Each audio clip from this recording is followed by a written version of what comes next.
আজি বিশ্ব নাট্য দিৱস ৰাজ্যৰ নাট্য অনুৰাগীৰ বাবে এক বিশেষ দিন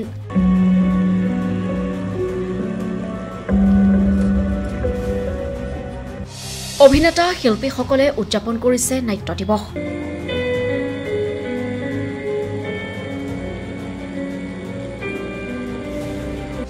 স্মৰণ কৰিছে হেৰাই যোৱা অভিনেতা তথা শিল্পীসকলক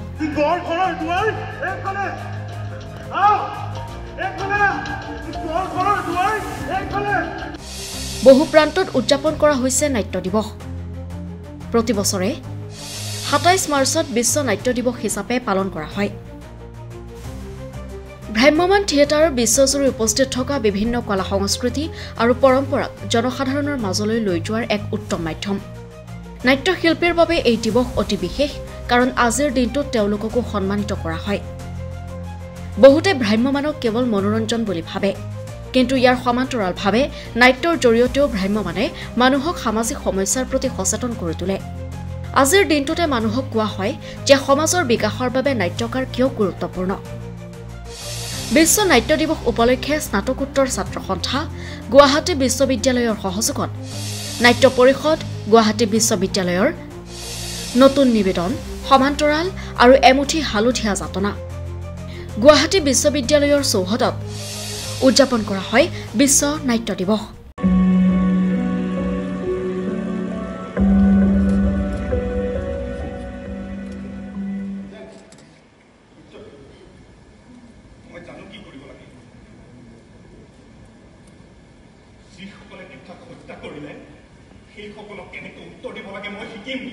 উত্তৰ মই দিব লাগিব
ঘৰৰ দুৱাৰ এইফালে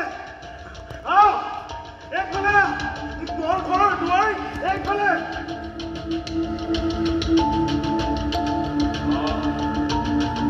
এইফালে ঘৰৰ দুৱাৰ এইফালে এইফালে ঘৰৰ দুৱাৰ এইফালে এইফালে ঘৰৰ দুৱাৰ এইফালে আগতে আমিও আন্দোলন কৰিছিলো জানা আগ তুলি নুবুজাকৈ ৰাজনৈতিক সামাজিক ন্যায় বিচাৰি তৰ্জন গৰ্জন কৰিছিল আৰু কি জানা সন্ধিয়া হলেই প্ৰিয়সীৰ হাতত হাত ধৰি কবিতা আঁকিছিল আকাশৰ নীলা আৰু অৰণ্যৰ সেউজীয়া তোমাতে এই আজন্মে প্ৰেমিকৰ ধুনীয়া যদি বলিয়া দুখ নাই মোৰ থাকিব খোজো তোমাৰ হৃদয় জুৰি কি প্ৰেমৰ কবিতা আপোনাৰ কথা জানো নহয় এজন দুৰ্দান্ত প্ৰেমিক ছাত্ৰ নেতা কিন্তু মই আচৰিত আপুনি কেনেকে সুগন্ধি হলে ৰাতি ফুলা ফুলৰ আদৰ কম বা এই হেনখানৰ পৃথিৱীখন বৰ জয়া নাই নাই আমাৰ অধিকাৰবোৰ কেতিয়াও এন্ধাৰ হ'ব নোৱাৰে আৰু আগুৱাই যাবলৈ হলে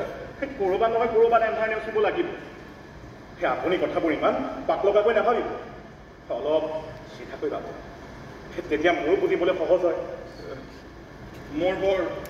ভাগৰ লাগিছে বাবা আগতে নালাগিছে আজিকালি বৰ ভাগৰ এনেও আদৰ্শৰ কথা ক'লে বৰ ভাগৰ লাগে আজিকালি এনেও এই চিধা কথাবোৰ সহজ কথাবোৰ বৰ ভাল নহয় ভাগৰ লগা বুজিছা তুমি নুবুজিবা মই কিয় নুবুজিম আপুনি সপোন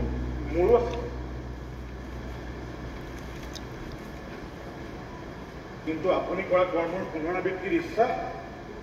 মোৰ মুখেও নাই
আপুনি ঠিকেই কৈছে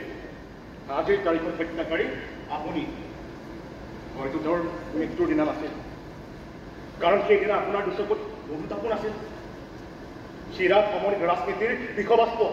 দুচকুত কেৱল স্বাৰ্থ সিদ্ধিৰ অভিসন্ধি কি যে ভয়ানক আপোনাৰ ৰূপ এই মানুহবোৰে বাহিৰৰ পৰা নেদেখে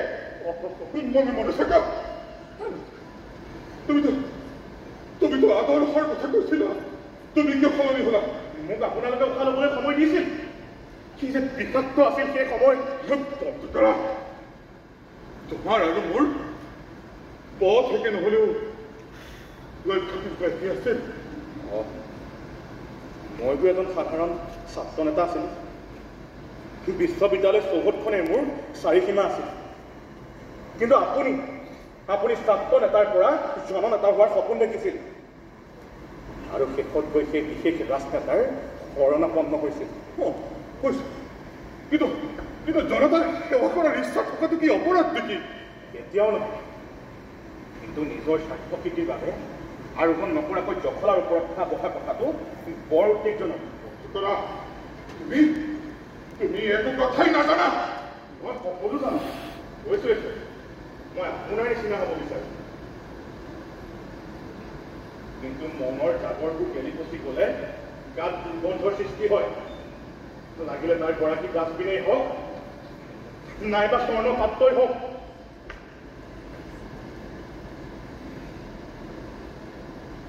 আপোনাৰ চকুত টোপনি নাই ৰাতি কিমান পৰ হ'ল গম পাইছে মই অলপ আলাপ কৰিছোঁ হা তুমি যোৱা কৈ থাকা যোৱা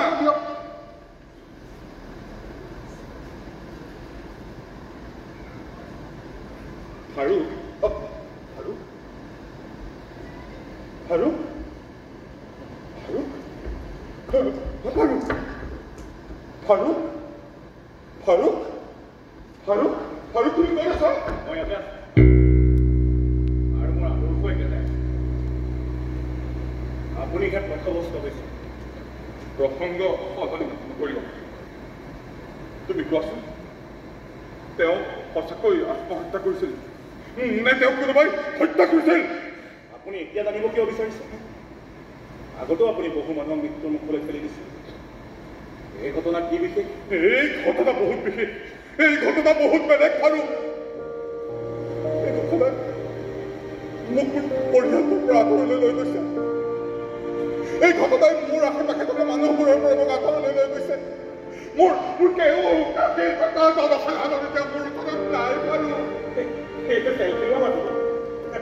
এইবিলাকক আপুনি মৰম বুলি কৈছিল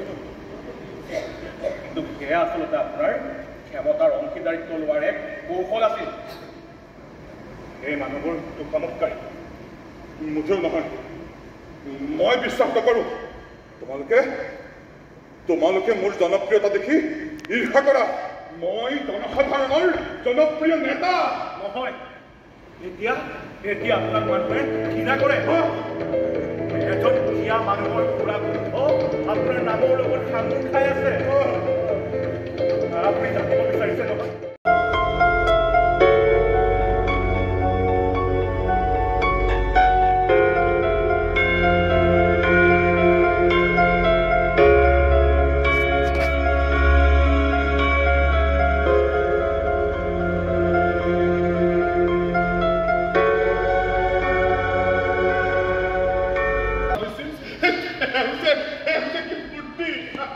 প্ৰথম সন্তান দিবলৈ কন্যা হলে ভাল নামটো তেওঁলোকে দিছিল মধুমিতা সময়ত সকলো ঠিক হৈছে আৰু মই আপোনাক কিমান বাৰ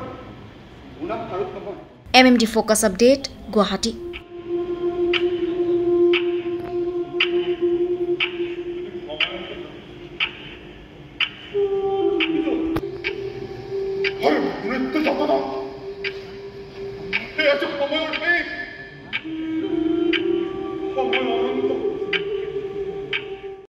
প্ৰতিযোগিতা অথবা পক্ষত দুষ্ট নহয় সদায় অসমীয়াৰ স্বাৰ্থত MMD Focus. All